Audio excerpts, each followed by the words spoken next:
As we have studied the chapter evolution जिसमें हम पढ़ेंगे change in heritable characters of biological population over successive generations। किस तरह से जनरेशन आफ्टर जनरेशन पॉपुलेशन के अंदर चेंजेस आते जाते हैं और ये प्रोसेस चलता आ रहा है शुरू से और चलता भी जाएगा।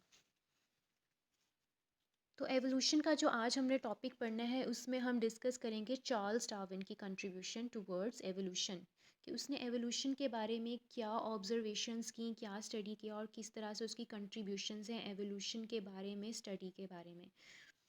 चार्ल्स डार्विन का थोड़ा सा यहाँ पे इंट्रोडक्शन दिया है कि वो बॉर्न हुआ इन श्रूसबरी इन वेस्टर्न इंग्लैंड 1809 में।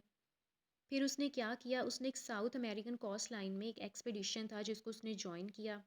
इस दौरान उसने बहुत सारे जो है स्पेसिमेंस कलेक्ट किए प्लांट्स के और एनिमल्स के ऑफ साउथ अमेरिका। उनको ना सिर्फ कलेक्ट किया, उनको ऑब्जर्व किया और स्टडी किया। इस दौरान जो उसकी ऑब्जर्वेशंस थी उसमें सबसे पहले ये ऑब्जर्वेशन थी कि उसने नोटिस किया कि ये जो यहाँ के फौना एंड फ्लोरा हैं, यानी यहाँ के जो प्लांट स्पीशीज़ हैं साउथ अमेरिका की और एनिमल स्पीशीज़ हैं, उनमें एक डेफिनेट साउथ अमेरिकन स्टैम्प है। यानी कि साउथ अमेरिका के कॉन्टिनेंट के अंदर जितने भी उसने स्पीशीज़ को ऑब्ज़र्व किया उसने देखा कि ये बहुत ज़्यादा डिस्टिंक्ट हैं। अगर हम यूरोप के कॉन्टिनेंट की बात करें तो उससे जो है ये कुछ मुख्तलिफ हैं। कुछ ना कुछ इनके अंदर ऐसे करेक्टरिस्टिक्स हैं जो इनको यूनिक बनाते हैं from the species from the relatives जो कि यूरोप में मौजूद हैं। इसके अलावा उसने जो कुछ फॉसिल्स भी कलेक्ट किए साउथ अमेरिका से, यानी इन ऑर्गेनिजम्स के जो एंसेस्टर्स के फॉसिल्स थे, जब इसने उसको स्टडी किया तो इसको पता चला कि जो मॉडर्न स्पीशीज़ हैं जो इस वक्त ज़िंदा हैं, फ्लोरा फौना जो हैं साउथ अमेरिका के, उनके एंसेस्टर्स के साथ भी उनकी काफ़ी रिजेम्बलेंस है। तो मोस्टली इसके अंदर जो पजलिंग केस था वो जोग्राफिकल डिस्ट्रीब्यूशन का था ऑफ किलोपिकस आइलैंड्स।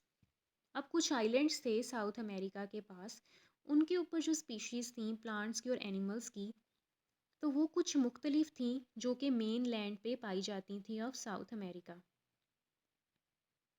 बेशक उनके अंदर रिजेम्बलेंस थी लेकिन उनके अंदर कुछ डिस्टिंक्ट करेक्टरिस्टिक्स भी थे जो कि उसके लिए पजलिंग थे, क्योंकि ये स्पीशीज़ जो हैं वो काफ़ी हद तक एक दूसरे के करीब थी लेकिन इनके बीच में एक बैरियर था, जोग्राफिकल बैरियर, जो कि समुंदर था। तो ये स्पीशीज़ जो हैं वो काफ़ी अरसे से ऐसा लगता है कि जैसे एक दूसरे के कांटेक्ट में ना आई हों। ये साउथ अमेरिका मेन लैंड से किसी तरह से अलग हो गई, इन आइलैंड्स पे आ गई, इन आइलैंड्स को आबाद किया और यहाँ पे उनके अंदर इन आइलैंड्स पे आने के बाद डाइवर्सिटी आ गई। जैसे ये स्पीशीज़ जो हैं मेनलैंड स्पीशीज़ से अलग हुई, डिफरेंट आइलैंड्स पे चली गई, तो हर आइलैंड पे जाने वाली जो स्पीशी है वो अपनी मेनलैंड स्पीशी के साथ थोड़ी बहुत जो है वो डिफरेंट हो गई, डाइवर्सिफाई हो गई।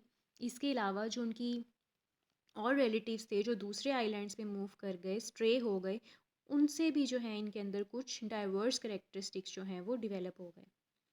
इनमें एक एग्जांपल है फिंचेस की जो कि डार्विन ने कलेक्ट किए। तो उसने 13 टाइप्स ऑफ जो है फिंचेस जो है कलेक्ट किए। फिंचेस जो है वो एक बर्ड्स की टाइप है, स्पीशीज़ है। तो उसने जब देखा कि फिंचेस जो हैं वो मेन लैंड पे भी डिफरेंट हैं और जो मुख्तलिफ आइलैंड्स हैं हर आइलैंड पे इसकी एक स्पीशी के अंदर एक डिफरेंट डिस्टिंक्ट करेक्टरिस्टिक्स हैं। तो मोस्टली जो इसने डाइवर्सिटी नोटिस की वो इनकी फिंचेस की बीक्स के अंदर नोटिस की। तो जो कुछ तो ऐसे थे कि जो इंडिविजुअल आइलैंड्स पे यूनिक थे, कि यानी ऐसे फिंचेस जो सिर्फ उसी आइलैंड पे पाए जाते हैं और किसी और आइलैंड पे नहीं पाए जाते, जबकि कुछ ऐसी स्पीशीज़ थी जो एक या दो आइलैंड्स पे मौजूद थी और वो भी ऐसे आइलैंड जो कि आपस में बिल्कुल थोड़े क्लोज थे।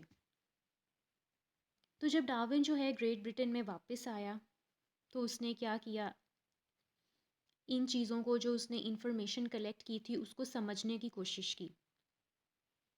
तो इससे उसने क्या अंदाज़ा लगाया कि न्यू स्पीशीज़ जो हैं वो किस तरह से ओरिजिनेट होती हैं, उनका वजूद किस तरह से आता है। तो वो किस तरह से आता है कि पुरानी जो स्पीशीज़ हैं, एंसेस्टर्स जो हैं, उनके अंदर एडाप्टेशंस आ जाती हैं जैसे ही वो किसी नए एनवायरनमेंट में मूव करते हैं। तो नए एनवायरनमेंट में मूव करने के लिए, वहाँ पे सरवाइव करने के लिए उनको अपने अंदर कुछ चेंजेस लाने पड़ते हैं और वक्त के साथ साथ वो चेंजेस जमा होते होते एक बिल्कुल नई स्पीशी वजूद में आ जाती है। और इस नए एनवायरनमेंट में जाने के बाद उनके बीच में एक जोग्राफिकल बैरियर होना लाजमी है, जिससे वो अपने रिलेटिव से जो स्पीशीज़ उनसे रिलेटेड हैं उनके साथ कांटेक्ट में ना आ सकें। यानी उनके बीच में एक जोग्राफिकल बैरियर हो, जिस जिस जैसे कि एक समुंदर होता है जिससे स्पीशीज़ पार करके नहीं जा सकती। तो बहुत सारी जनरेशन्स गुजरने के बाद जो हैं वो दोनों पॉपुलेशंस बेशक एक ही स्पीशी की थी, लेकिन वो इतनी डिसिमिलर हो जाती हैं कि उनसे एक नई स्पीशी जो है वो वजूद में आ जाती है। सो मोस्ट प्रोबेबली उसका ख्याल था कि गैलोपेगस फिंचेस जो हैं उनके साथ यही हुआ, जिसकी वजह से हमें फिंचेस की इतनी सारी वैरायटी देखने को मिलती है, उनके बीक्स के अंदर हमें डाइवर्सिटी देखने को मिलती है।